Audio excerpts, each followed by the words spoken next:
it's time to get down to business, gentlemen. And this business, I guess, should begin with Ahsoka, the show that we all know and love.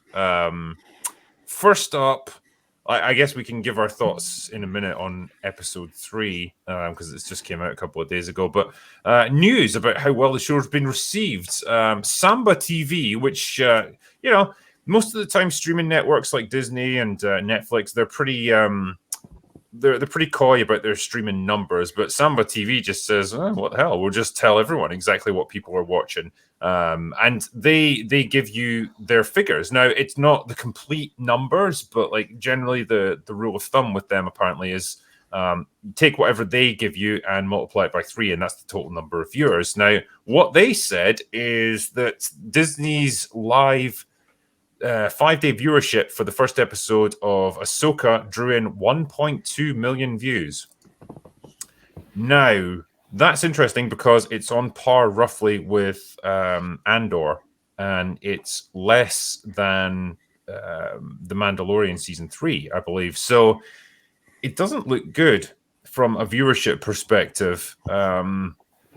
That's pretty bad numbers. It is. This is a heavily advertised show as well. They really wanted this to work. So when comparing it to Andor, were those Andor figures also from the same source? Yes.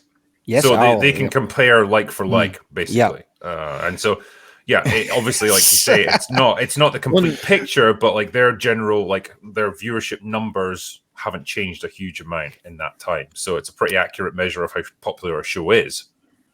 Star Wars is dead. A little bit of inference, right? Because Andor was once upon a time set to have a lot going on for it, as far as I knew, possibly as much as several seasons spanning all kinds of shit. Doesn't anymore. Why? Well, probably because season 1 did not perform the way Disney wanted. And now we also have to work with that it's around similar to how Ahsoka's performing, which, for all we know, cost them even more marketing than Andor did. And so it's like you have to rely on facts like these and inferences from what decisions Disney make as opposed to what they publicly announce, because they're never going to announce when a show's coming out. We're very happy to announce our show's doing really bad and nobody's really watching it. Damn it. It's like, no, they're always going to say, like, oh, it's going great. Oh, I even had a look at the Star Wars subreddit, so I was curious, and there's several posts being like, Ahsoka is like breaking records for viewership. People are loving it, hyper engaged. I was like, where are they getting that from? And it's just like, fudging numbers is the term a lot of people come up with. But you've also got like a lot of people nobody's talking about this show or what's happening in it because there's nothing to say. Most people are talking about the Sabine stab, or I mean, there's something that happens in episode 3. We'll get to it. I surely it's the case that Disney and Lucasfilm have sort of alienated their core audience years ago, though, right? I mean, the people that really care about Star Wars are mainly blokes of 40 and older who, it's a big part of their childhood memories and their identity and all that sort of thing. All those guys are alienated years ago, right?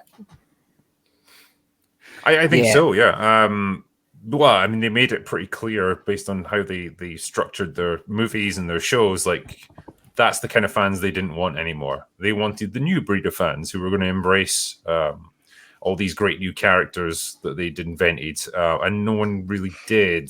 The problem is they didn't attract a new audience, but they kind of alienated their old audience, and they're left with not a huge amount now. Like, who really is Ahsoka aimed at, really, do you think?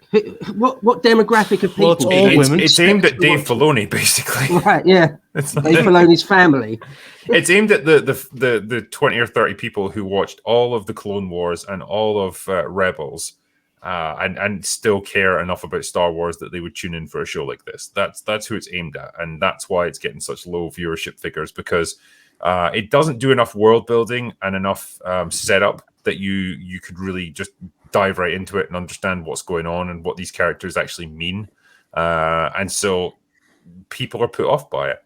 I think it assumes that that these characters are much more popular than they actually are. Is it me, or does like the whole universe not seem cool anymore? Like when I was a kid, really doesn't. When I was a little kid in the 80s and a teenager in the 90s, it was kind of cool, or in a really geeky way, it was cool to sort of know about the Star Wars universe, obscure things. And now it doesn't seem like anyone cares about it at all anymore. Is that just me? No, I think you're right. Well, the magic's gone. Yeah. Right. Yeah, and it's also the writing quality. Like, if this actually had something truly enjoyable that captured people's attention, then I would be doing vastly better than what it is. But I think about the episodes that we've seen, and they've just been mostly boring. And yeah, they've tried with some action here and there. But to me, a good example is the introduction. Is the character's name Sabine, the purple-haired one? Yeah. Right? No. Yeah. They were so desperate for everyone to know how awesome she is. And so her intro is like she's on a speeder and they got the rock music going and she doesn't care about authority. And then she's gonna, they're gonna try and stop her, and then she slides underneath it on a speeder bike and everything like that. And it just came off as really try hard and cringe. And I'm wondering, like, all right, what's a character introduction that still had that badass quality, but was far more endearing? And oddly enough, the one that came to my mind is the one from Castlevania, where I forget his name. It's the Belmont. He's the main character, right? And Trevor. Yeah, is it Trevor? Like, I'm thinking of his introduction. Trevor's the first drunk one, in the bar. Yeah, where they're happy to give him floors, and he's a drunk, and he's like, and then he starts getting beaten on, and he just has these funny, quirky lines where he's like, "Please stop kicking me in the testicles," and then he finally fights back and is a badass, and it conveys heaps of character. It shows that he has his flaws, and you're vastly more invested. It goes into the same problem that we see so much with modern media, is that these female characters, well, if we give them flaws, we might be saying that women are not strong and women must be strong. That's the message that we have to beat everyone over the head with. And so they just make them basically Mary Sue's. Not as big as perhaps what we've seen in other properties, but I really got those same vibes. And look, I'm glad that, Sabine isn't perfect. She has flaws in episode 3, but I'm thinking of this introduction specifically, and it just, like I said, it felt really try hard and not much character. I think as well with Sabine, like, what the mold that they're trying to fit her into is the maverick loose cannon who sort of plays by her own rules, and she's like very unpredictable. She's kind of emotional. She's not like into following the rules, which is fine. Okay, it's a pretty basic character archetype, but you can run with it. But they've paired it up with an absolute, complete, and total lack of any emotion and no reaction to anything. It's like they had one and only character trait for her was stoic, just like with Ahsoka, and just like with Hera. And so, like, she's meant to be this crazy maverick character, but she doesn't have any emotional reactions to anything. She doesn't convey that personality that you would expect with a character like that, because she doesn't have a personality. And so the two things don't really match up. You're trying to tell us one thing about the character, but everything she does, all her reactions, say something completely different. Like, some of it might just be that the actress is fucking terrible, because that's definitely a possibility. But I think a lot of it is like, that's how they wanted to portray her. And I think it goes back to what you were saying, Shad, with this being a female-centric show. I think they didn't want to fall into the trope of it all being about emotions and, everyone's, shouting and screaming at each other. But they went so far in the opposite direction. It's like a bunch of androids talking to each other.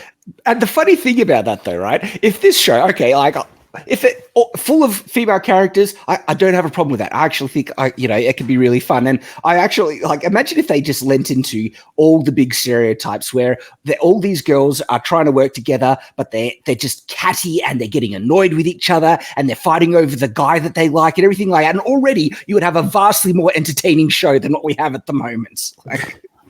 Yeah, it seemed to me, from what I've seen, is that there's very little acting going on.